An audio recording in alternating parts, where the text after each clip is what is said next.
कहाँ तक भई, कहाँ तक भई समार सुनाही, श्रोता अरु वक्ता मन भ्रम माही। वक्ता को भ्रम इसलिए होता है क्योंकि वक्ता डेली कथा करता है। अब जो डेली कथा करता है उसको 2 महीना पीछे कौन सी कथा की पता है, नहीं पता चलेगा, या 1.5 महीना या 15 दिन 20 दिन पीछे कौन सी कथा की डेली कथा हो रही है, डेली कथा हो रही है। संत बिना कथा के रहते ही नहीं। जो रह जाए हो सकता है कि उनको आता हो तो मनन चिंतन करते हो। महाराज गोविंद देव जी के मंदिर में वो कथा बैठी थी और किसी को कोई खबर नहीं था कि कहाँ तक कथा हुआ, क्योंकि श्रोता तो श्रोता होते हैं, श्रोता तो सुने और 10 दिन 5 दिन छोड़िए, एक दिन बाद पूछ लीजिए कहाँ तक भाई, तो वो नहीं बता पाते हैं। हम भी डेली कथा करते हैं, भ्रमण करते हैं। ऐसे ही गोविंद देव जी के मंदिर में बैठे, किसी को कुछ नहीं पता, चुप हैं, सब लोग चुप हैं। तब तक मन में इनके बड़ा रोष आया कि राम राम, ऐसे अरसिक कथाओं को हम कथा सुनाएंगे ही नहीं, अब हम यहाँ से जाएंगे। गोविंद देव जी अपने पुजारी से बुला के पुजारी को कहा, सुनी कह दीजिए कि रैदास भगत तक की कथा हो गई है, उसके आगे कहिए। रैदास भगत की गाथा भई कहो आगे अब नाथा। रैदास भक्त तक की कथा हो गई, उसके आगे कहिए, क्योंकि सबसे बड़े श्रोता हम हैं भक्तमाल के। कोई सुने ना सुने उससे कोई मतलब नहीं, हम उसके प्रथम श्रोता हैं। राधा रमन नाम था पुजारी जी का।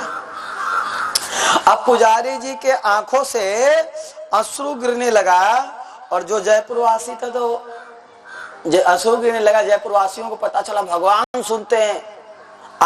वक्ता को पता चला कि ठाकुर जी ने कहा है कि रैदास भगत की कथा हो गई, आगे कहो आगे कहो। तो भक्त के मन में थोड़ा सा भगवान के प्रति और प्रेम जागृत हुआ, और भक्त भगवान की महिमा बताना चाहते थे, भक्तमाल की महिमा बताना चाहते थे कि भगवान सुनते हैं, अपने मुख से सबको सुनाएं। भगवान सुनते हैं, अपने मुख से कहेंगे तो सबको विश्वास होगा, हम कहेंगे तो कम विश्वास होगा।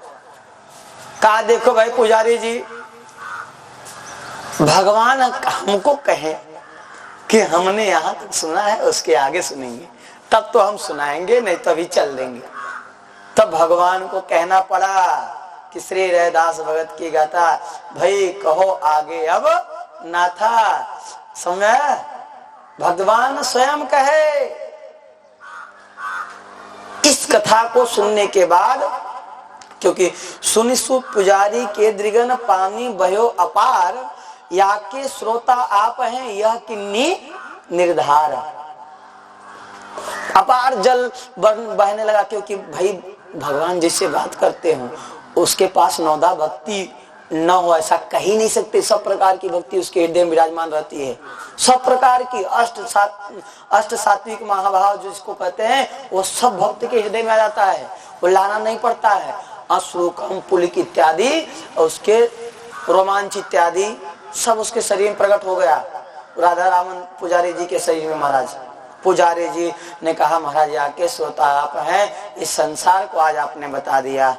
तुम समझ लीजिए कि ये कथा जो भक्तमाल की है, ये भक्तमाल की कथा का श्रोता कोई साधारण नहीं, कोई देवी देवता की बात नहीं। देवी देवता तो छोटी मोटी कोटि हो गई है, 84 लाख योनियों में आने वाले देवी देवता होते हैं, पर हमारे त्रिगुणातीत ठाकुर श्यामा श्याम साक्षात श्री भक्तमाल जी के मेन श्रोता हैं। भक्तमाल होए, ठाकुर जी को कोई बुलाए या न बुलाए, वहां ठाकुर जी बढ़िया से चल देंगे।